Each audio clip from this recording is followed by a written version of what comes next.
Hi everyone, I'm Mark Pfeffer and this is the Dice News Update for Friday, May 14th, 2010. Let's start with some numbers.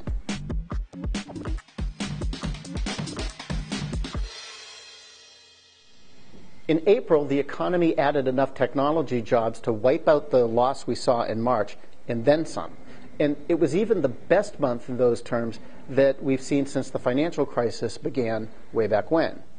Now, we're not quite out of the woods yet. There's still some volatility in the tech job market. Analysts say we can expect to see swings in demand for specific skills or even pay.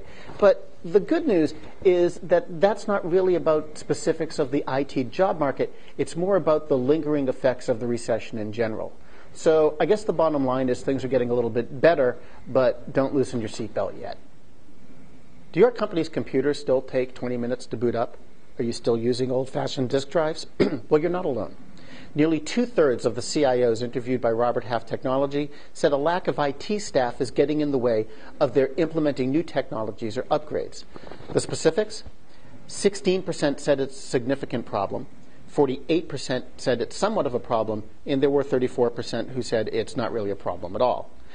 This could be a sign of pent-up demand, because these CIOs have to be arguing to their management that for IT to contribute to the company's bottom line, they need to bring on some more full-timers or at least some more contractors.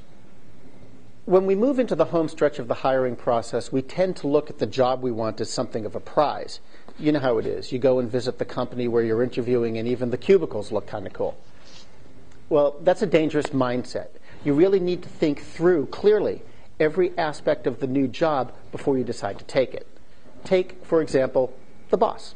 He could be an egomaniac, he could be a screamer, or he could be an insecure incompetent. When we're in the last round of interviews, we don't want to hear about it, but we really should consider the possibility. So how do you keep yourself honest? Well, you can check the boss out just like he's checking you out. Use Facebook or other social networks. Poke around your own network to see if he's got any kind of reputation. And pay careful attention to the folks that you meet during the interview itself. If they're gloomy or don't seem particularly excited, you should keep that in mind.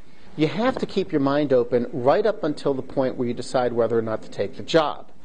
Remember, your boss is going to be an awfully important force in your life once you start working for him. You have to make sure that you're going to be happy going into work every day and facing his flaws as well as his strengths.